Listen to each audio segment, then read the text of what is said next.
Then strides forth Emeka Madunagu, a linguistic maestro armed with knowledge as dense as the forest, each word a carefully sharpened arrow aimed at the heart of injustice. He ventures onto this hallowed platform armed with solutions, a veritable panacea for the ail of his compatriots. Emeka unyielding locks eyes with the elite, unflinching in his resolve as he speaks truth to power with the fervor of a modern-day prophet. He advocates for a class suicide, a radical act of severance from the vines of greed that choke the very life of Nigeria, prescribing this sacrificial rite as the only balm for the nation's festering wounds.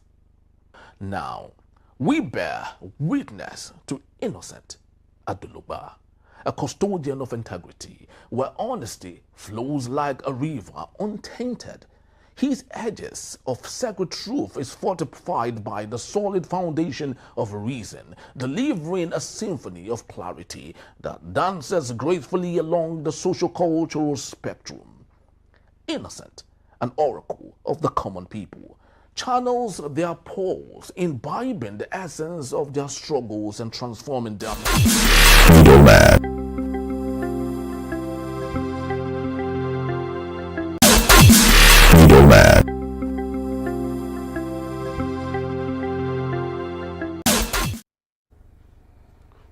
Welcome is the middleman of jurors yet again. This is a forum where noise fades and facts take the floor. Here, emotions step aside and evidence speaks clearly. Power is not praised in this space, no.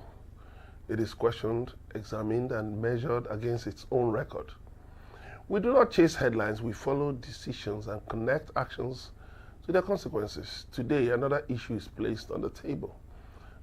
The facts will speak, responsibility will be clear, and the verdict will stand simple, firm, and free of sentiment.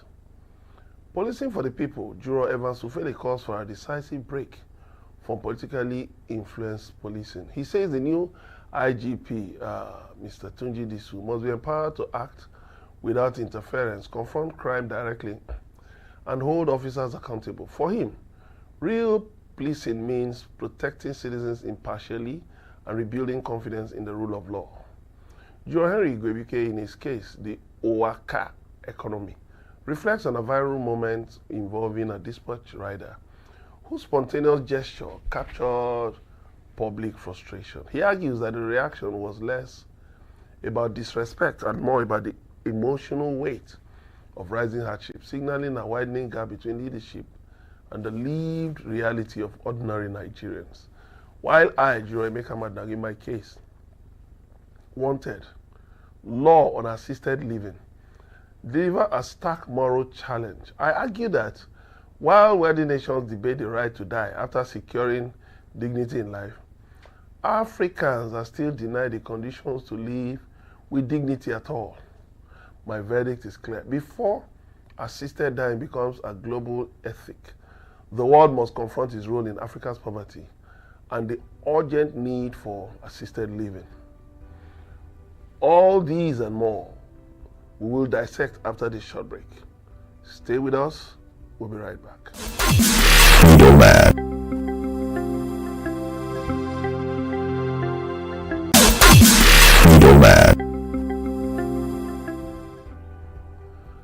Thanks for staying with us. My case, wanted law on assisted living. British Isle, Jersey, has just passed a law on assisted dying. The law will give citizens the right to choose when and how to die. But how about a law by developed nations on assisted living for African countries? I mean, these nations have plundered Africa's resources for centuries and imposed crushing poverty as a transgenerational endowment. They are passing such assisted dying laws because their citizens generally enjoy much better living standards than Africans. Go through social media, listen to comments by well-educated Nigerians, including you and I. Look at the chaos everywhere. Look at the things we discuss endlessly about. the excuses we make for misconduct by our leaders and ourselves. I was in a customary court the other day to get an order to evict an unruly tenant. You needed to hear the kinds of cases that preceded mine. Horrible.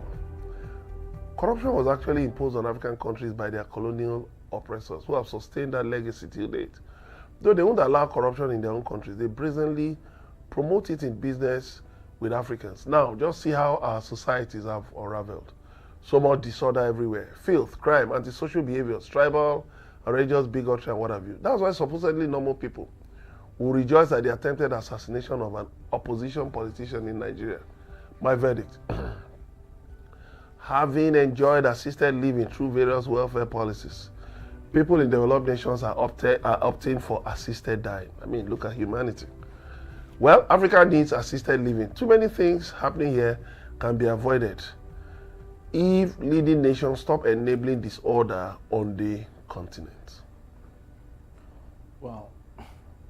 Yeah, so I truly enjoyed your write-up, and very deep, actually. You know, lots of people will see it from different vantage point, and mine would be centered on two areas. Number one area is, I guess, is subjective. Some nations or some people from one aisle, which is the West, that you have just said, enjoy so much living. So that's why they are thinking of so much dying. Yes. So why I am saying this is because, you know, nature has a way of, you know, trying to balance itself. You know, when you steal from someone, right, it's just like the African proverb that says that it's not stealing the village drum that matters. Where will you beat it? Find a place to drum it. That's what it is. So if the Europeans have come to steal our village drum, you know, the issue is many decades after, where would they find a place to beat it, enjoy it, the melody and all? And that's what you see them suffering from. So they have everything in the world, which most of the time they got from African countries and from other, you know, global south, you know, areas. But the question is, you know, everything has a way of reclaiming itself. Nature has a way of reclaiming itself. And that's what you see happening in this area. Now, let me equally take a look at it from the area of excuses. Our colonialists have left us many decades ago. Yeah. And up until today, we still find excuses. But they have not left also. Well, they left ruling us. Yes. But they are controlling. They are still controlling. Well, us. I would love to equally, you know, debate that from many years ago, decades ago, in 1959, precisely, when Awolowo allowed for, or was the one that championed for the first television in Africa, Western Nigerian television. You know, I read that that particular television, first in Africa, was built with £250,000. And I made I wanted to know the value of that money today in 2026. And what I got was the value of that money is £7 million, okay, which is about 14.2 billion naira. Wow. So what Awolowo used to build the first television in Africa was £250,000. Today, the worth in 2026 is £7 million, which is about 14.2 billion naira. Now, 14.2 billion naira in the hands of many governors today. What are they able to do with it?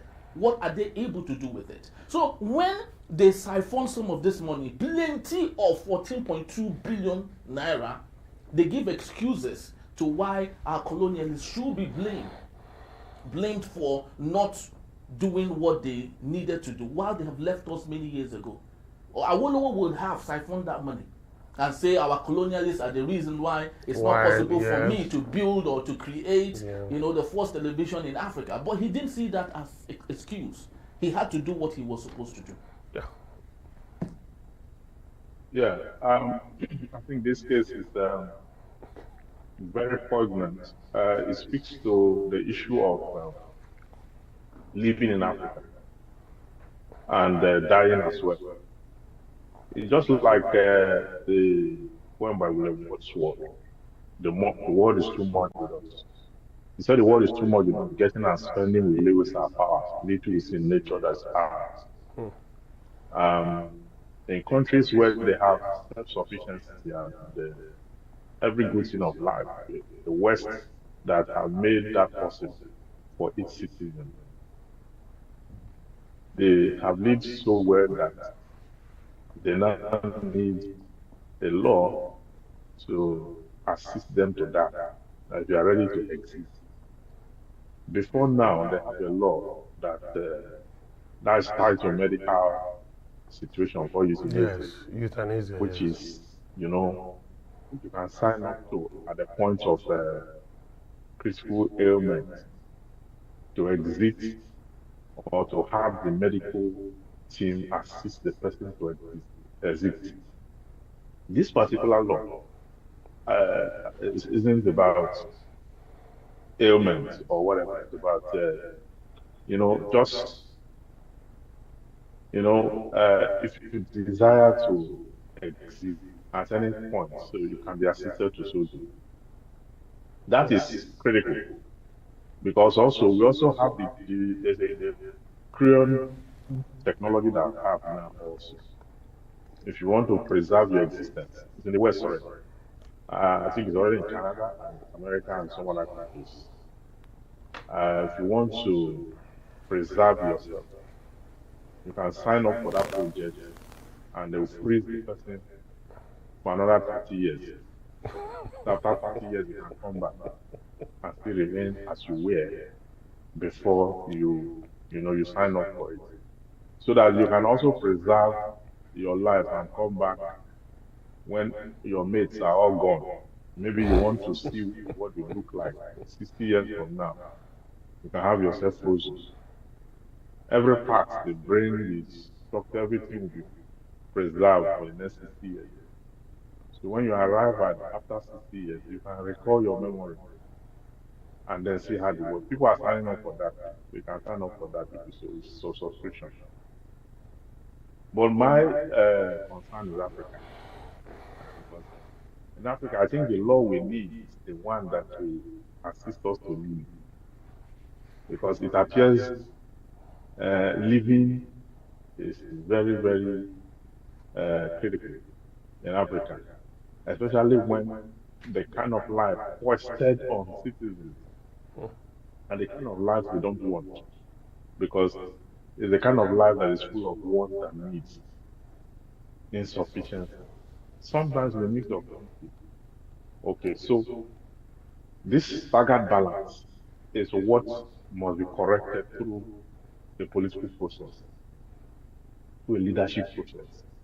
And that leadership process would be to, you know, um, get the kind of leaders that can deliver this, because the ones currently constituted are the ones that have only turned the resources to assist their own life, and then not caring much about that of the general citizen, which is what we call inequality.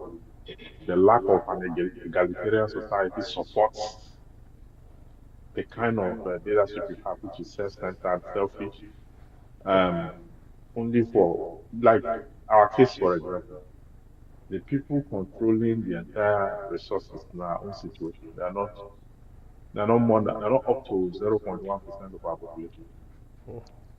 And so imagine 0.1% of the population putting an entire 200 million and more into this kind of jeopardy.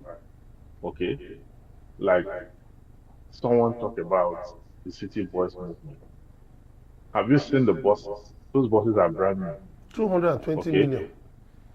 yes, they are all brand new. And those buses, okay, are flying all over the place. I solicit for allegiance and votes. You understand? In areas where they have no ambulances, in remote areas where if you fall sick, you die there. Imagine if all those buses are converted to ambulances or they are converted to mobile clinics, which is more valuable, even if you want to use it for politics. Why don't you convert it to something of value to people while you continue the campaign? But here, what they do with it is they pack security agencies and then drive on the road in convoy with those buses, wipe out citizens, clear them off the road, get to locations, and do whatever they want. So it's a big irony. It's a big irony. We need assisted living. We need our government need to do more, much more than what we can see or what they're doing now. Because what we have now is not it's nothing viable to the citizens. Okay, we'll take a quick break, and when we return, Juror Evans Sufeli will be here to present his case titled Policing for the People. Do stay tuned. Cynthia, Middleman.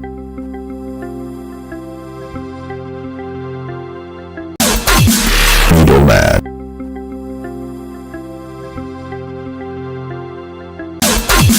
Middleman.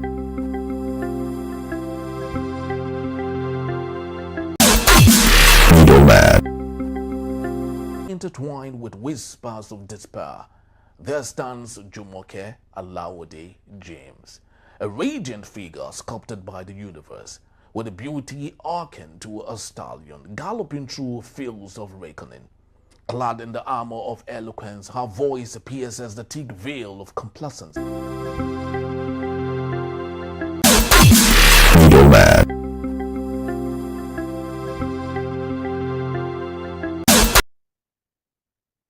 Welcome to the middleman to us. My case, policing for the people. Let the new Inspector General of Police, IGP Tunji Disu, do real policing of Nigerian society. The nation needs an IGP empowered to restore public trust, enforce the law impartially, and protect citizens without fear or favor. Real policing means prioritizing community safety over political interests, tackling organized crime and electoral violence, and holding officers accountable for misconduct. First, remove political interference that undermines investigation and uh, command decisions. The IGP must have operational independence to deploy resources where needed and pursue cases without directives that serves narrow interests. Second, professionalize the force through continuous training in modern investigative techniques, human rights, forensics, and community engagement. Strengthening internal affairs units and civilian oversight bodies with data abuse and corruption. Third, invest in technology and logistics, reliable communication, crime database, body-worn cameras, and forensic lab transform policing effectively. Equipping officers properly reduce response time and improve case outcome. But reform recruitment, promotion, and welfare policies so merit and integrity matter. Adequate pay, mental health support, and clear career paths to boost morale and performance. Community police models must be expanded. Local partnerships build intelligence flow and encourage cooperative crime prevention. Transparent reporting of crime statistics and public-friendly complaint mechanism will rebuild trust. Collaboration with judiciary, anti-graft agencies, and state governments is essential to ensure prosecution and sustain security gains. And verdict. Public, the public must also play a role. The public must also play a role in supporting reforms and resisting vigilantism. Civil society, media, and citizens should monitor progress and demand accountability. Letting the new IGP do real policing requires patience, political will, and sustained funding. If given the space to act professionally and independently, the police can become a pillar of sustainability and justice in Nigeria. Citizens must remain vigilant, report crime promptly, cooperate with reforms to ensure long-term peace, development, and respect for human dignity for all Nigerians every. I go to Rabbi. Yes, so it's actually quite interesting, what is happening. We would all have expected that former Inspector General of Police would, overstay his welcome. Already had overstayed his welcome. So we felt that he would, extend that as a result of what President Bola Ahmed Tinubu had orchestrated. But unfortunately, he did not. Now, let's even go to policing and ask ourselves, how should policing work? There's what we call tactical civility. And that is when policing should be more of morphing itself into the society. Because that is one organization that should marry the society.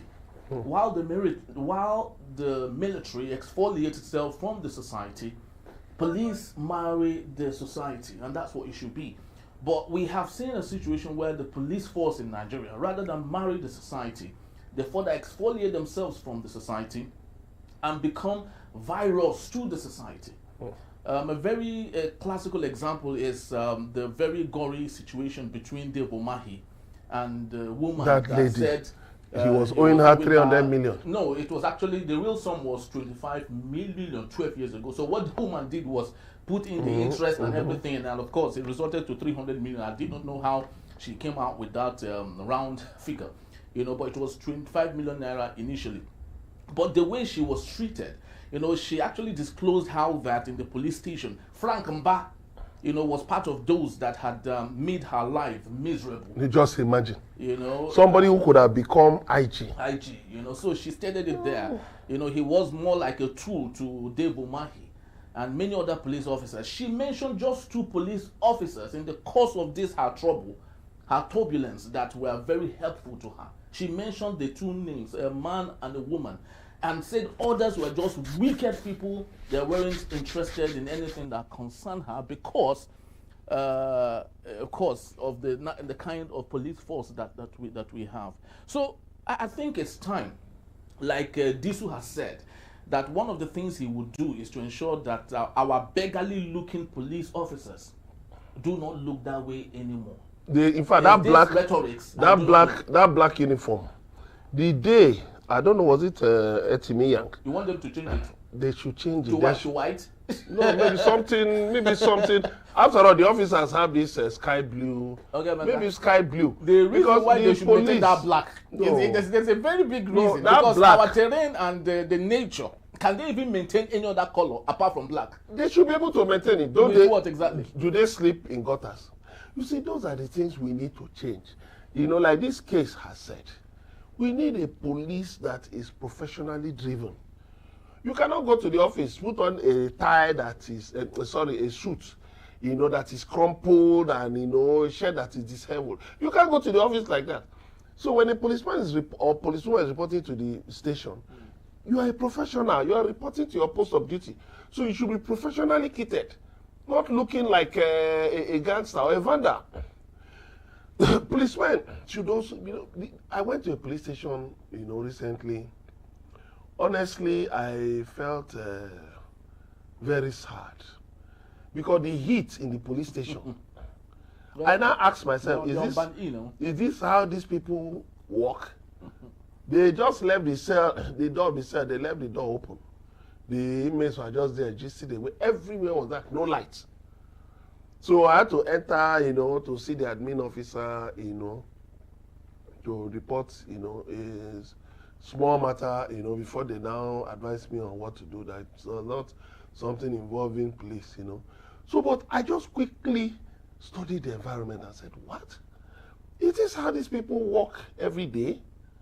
So, if you even look at the office of the DC, is it DC crime or the whatever, the deputy of the DP in charge of crime, bare office, threadbare office, just a table. And that used to be the DPO's office before DPO was moved to another place. Threadbare. And I said, these are people who are bringing up children. These are people who younger people look up to. Now, how do you expect them to work in these kinds of environment? They will believe that the society hates them, that the society doesn't regard them, and they will come out with that oppressive mentality. So, the entire construct of the police, beginning from the psychological aspect, has to change. Structural, the police must be independent. The IG must be independent. The police system must be independent. Well, as a matter of fact, be insulated from these delinquent politicians we have in Nigeria. How can you be owing a woman for how many years? And it is a civil dispute. You now turn it to a police matter. Now look at Frank Kumba. He finally wrote his own CV, his own cover letter. Look at what the woman said. And look at finally. Who knows? Who knows whether that case got the attention of the president and he said, no. We can't make this man our IG. So when you look at it, I congratulate Tunji Disu. At least, from the little I know about him, I've interacted with him, and I think he's a professional. He's an officer. I feel he has been more involved in, because I know there has been this tribal twist that Tinubu doesn't like Igbos and all of that. So I made Frank Kumar. But for me, I believe the choice of Tunji Disu was well made. I'll prefer a Tunji Disu to 1,000 Frank Mbas, because I've not seen anything operationally that you can say Frank Mba did. Even though it's my kinsman, but I've not seen any. Even the other DIGs, I don't even know them. I've not heard their names in any spectacular, cases or so. So what we need, when we were growing up, we had all these models in investigations, like James Harley Chase, James Bond. Yeah. I want to say James Bond. All those characters in James Harley Chase novels, there were others like that, in different Sherlock Holmes. Yeah. There were other characters that we looked up to. And then even in developed countries, there are names that people point out that said, oh, this is a spectacular investigator, this is a star investigator. Even with the charges against him, I still admire someone like Abba Kyari, because at least he acquitted himself, to some extent before he got carried away by the grandeur of the office. So we need to psychologically restructure the police. It's not a business enterprise. They should face that. The police, I can tell you, Nigeria police can actually deal with these Boko Haram militants. We don't need the military. The police, if they are well trained, the police, the B division before was the intelligence arm. If the police are well trained, the Nigerian police can defeat these militants. Emeka, if Kenyan police officers can be handling insurrectionists in Haiti, not their military, put them down, but their police force is taking care of insurrectionists. Yeah, and that has been the case in the Nigerian police for many years. In Haiti. Then why are we doing? Our policemen are well trained. Well trained. They are very well trained.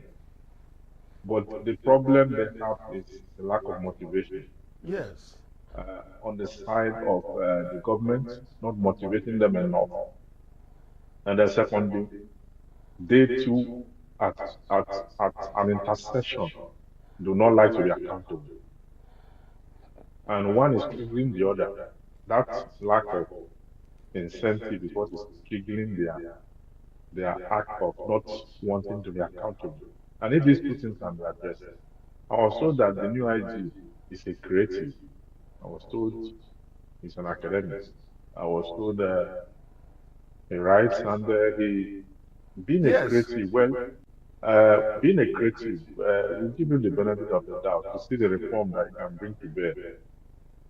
because most time police reforms are very cosmetic.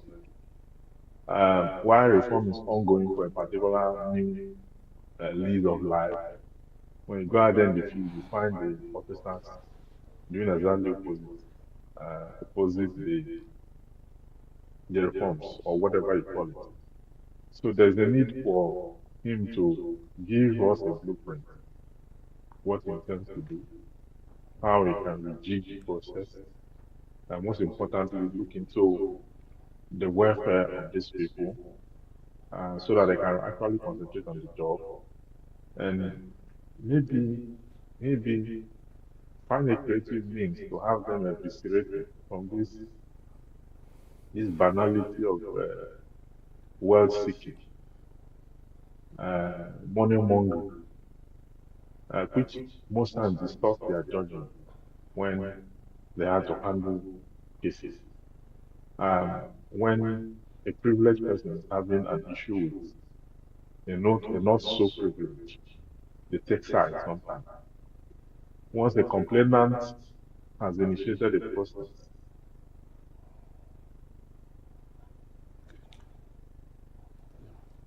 Okay.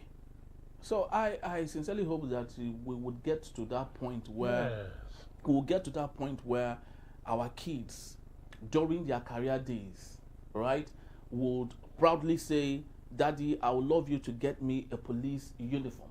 Yes, I would love to join the police. How to join the police. Yes. Okay. When his mates or their mates are buying the costume of a doctor or engineer, they will say, I would love to get that of a police. Yes. Yes. Because it's my intention to join the police. So until we get there, I do not know if it's ever possible for us to repair all of this. But we will take a quick break, and when we return, I, Juro Henry Gwebike, will be here to present my case titled Uwa Ka Economy, Why a Dispatch Rider's Gesture Went Viral. Do stay tuned.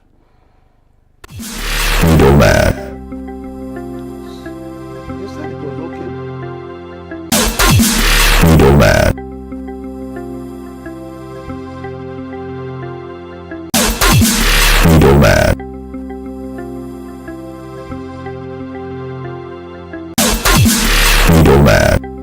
And searing urgency.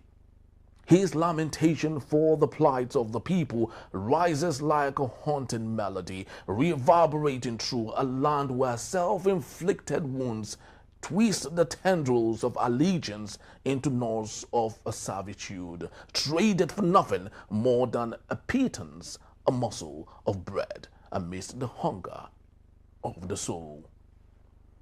Then strides forth Emeka Madunagu, a linguistic maestro, armed with knowledge as dense as the middleman.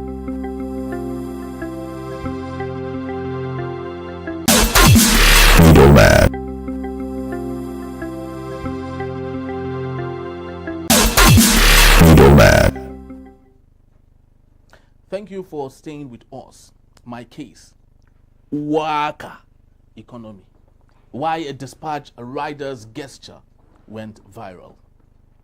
A viral video of a dispatch rider delivering goods has captured the raw frustration of a nation called Nigeria. Sporting a boss branded with President Bola Ahmed Tinubu's face, the rider instinctively flashed the Uwa Ka sign, a derogatory gesture signifying deep-seated resentment. Now, this can be put in different forms. Who knows what the rider muted? It could be Kachi Babamboran Ubanka, Kachu Uwarka, Mamanka de Babanka. Now, this wasn't a calculated political stunt. It was an unconscious, visceral reaction to the current Nigerian reality. The president's popularity has plummeted to historic lows. His administration's draconian economic policies have sparked a cost of living crisis that he has left the average citizen reeling, while those within the inner circle remain insulated. From the perspective of the man on the street, the economy isn't just struggling, It feels engineered to favor a select few at the expense of the many. This incident serves as a microcosm of public sentiment. While the president's allies, blind loyalists, and a few who are rewarded financially or emotionally from nepotism and cronyism may dismiss such act as a mere disrespect that shouldn't be taken seriously or discussed, the Uwa Ka symbolism represents a broader loss of faith in leadership. The question remains, is the administration of President Bola Ahmed Tinubu tuned into this frequency of anger to make amends and gain public trust, or has the disconnect become a perennial and permanent issue? My verdict, the Uwa Ka video is more than an insult. It is a symptom of a broken social contract. When the working class, the poor and vulnerable resort to causing images in traffic, in their closet or in their minds, it signals the hope is being replaced by open hostility.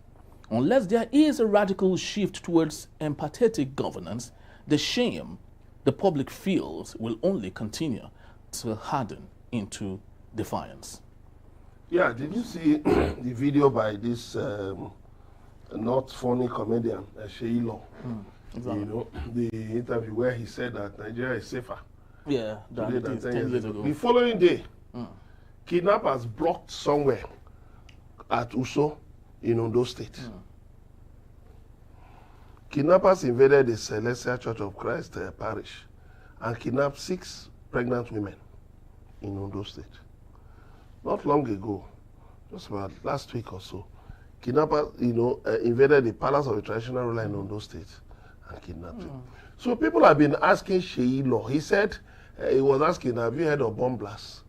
But some days ago, militants, terrorists, threw bombs at a Nigerian military convoy and killed some soldiers. So people have been asking him, come out again and repeat that statement that Nigeria is safer. You see, the sad thing is, many of these people who just talk recklessly out there don't realize that if there is a revolution, people will target them first. Because you were the ones who came out to say everything was all right. So you allowed Nero to continue feeding while Rome was burning. Remember, was it the famous story about Sina, where the mob encountered Sina the poet. And he said, no, I'm Sina the poet. I'm not Sina the conspirator. They said, it doesn't matter. Whether Sina the poet or Sina the conspirator, we will deal with you today to show you the anger of the people. And remember the French Revolution, when they went to the palace, of Queen Antoinette, she said, when the rioters went there, she said, no, if they say there's no bread, give them cake. That is what our leaders are doing to Nigerians. They are telling you, why? If there's no power supply, bear it now. After all, it was bad before now.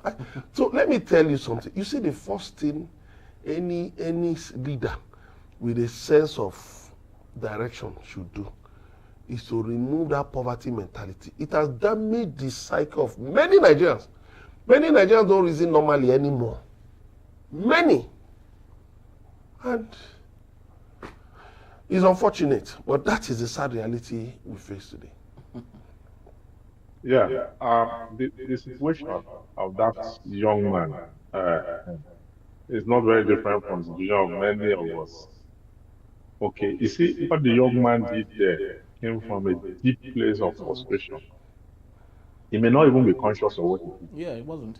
I had to watch that video over and over and over again because I didn't see it before. I'm just seeing it for the first time. And it's part of what I said before, that if we allow this man to come back again,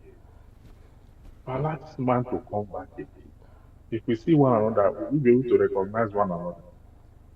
This man who is riding this dispatch may possibly be a high-placed person sometimes in the past. And the Nigerian system have reduced him to what we're doing. And so he appears to me like someone who have uh, a family. He appears to me as someone who pays school fees, who who buys petrol, and who does everything a man should do within the ecosystem. But you see, there's no joy, there's no happiness anywhere because of the kind of thing this government introduced. The government ought not to have made mention of the subsidy issue at all because it wasn't ready for the consequence. It was never ready for the consequence. You're not a good year at all. You've never been president before. You don't know how you just disrupt, because that's what disrupted the lives of people, reduce people to whatever. Otherwise, before now, things were hard. The people were eating and throwing food away and doing all sorts. But now all that is gone, drained. So people are barely surviving. Just even the very middle class, even the elite, except for those whose businesses are supported by government, or for those whose businesses has crossed the threshold of economic strangulation. Those are the only ones that can succeed. And there's a tribe, and those who are stealing, or for those who are into fraud and all that. Every other person that wants to do anything genuine faces serious, visceral, debilitating condition of the economy, which brings everything you have worked for, hoped for, to nothing. And so this spiral down to the quality of life that children are getting, the quality of education they get, which will invariably impact the future. And that is why we're calling on governors who are not performing to rescue their state, their citizens, because they are the ones who are the custodian of the real resources of the people. So when you have this functional local government system, local government systems are not accountable and all that. These are the people who are supposed to use their office to rescue the damage that the president wreaked by inexperience on the people. But what do you find? They too are in their own recklessness. So, but at the end of the day, the average Nigerian, not all, is still not has still not suffered enough because he cannot find himself ready to embrace political emancipation. So he supports the Tinubu and he he campaigns against people like Itobi who have a trajectory, who have a pathway, who appear to know the problem and how to find solution to it. But because this average person is used to his fellowship with poverty have been entrenched beyond his own consciousness. They are beating the drums for this man to return. And if he returns, they are still going to be the ones who will be heavily hit by this tsunami. And so the ones who are benefiting from it directly are creating the city voice movement wherein they are going up and down, deceiving people and themselves. And it appears they are the only one that can see the future or see what the future holds.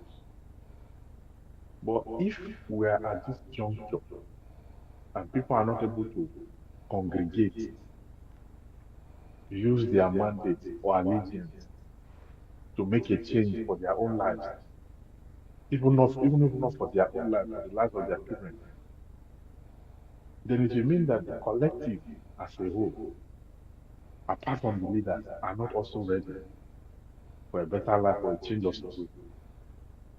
Because it is two divides. If the leaders are not ready for the change, the followers can cause a change to happen through revolution. But if the leaders are not ready for a change and the followers are not ready for a change, then the leaders and the followers have a symbiotic relationship. And that symbiotic relationship is very productive in poverty. all kinds of lack. That is what exactly we are seeing. It's actually quite sad. You know, the latest I just learned is they're actually looking for that young man. You know, so looking for him for what? You know, just like just like what was meted out on the youth corps member who said that President Bola Tinubu is not a good leader. But that is Ray. But yes. because so of she, her, she was given an extension. But she suffered for it. Even no, time will come when she will so sue NYSC. We'll encourage her to sue NYSC when this confused administration leaves. We'll encourage her to sue NYSC and and demand heavy damages. The time will come. That's very true. So that's all we have, and that concludes today's edition of the Middlemen. Thank you for being part of the discussion. Stay aware, stay engaged, and keep demanding accountability. Follow us on all our social media platforms at Enterprise TV7 for more conversation that matter. From the jurors and the entire team, we say bye-bye.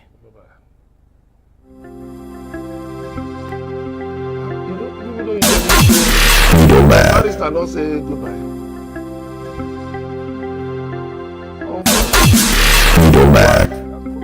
Right.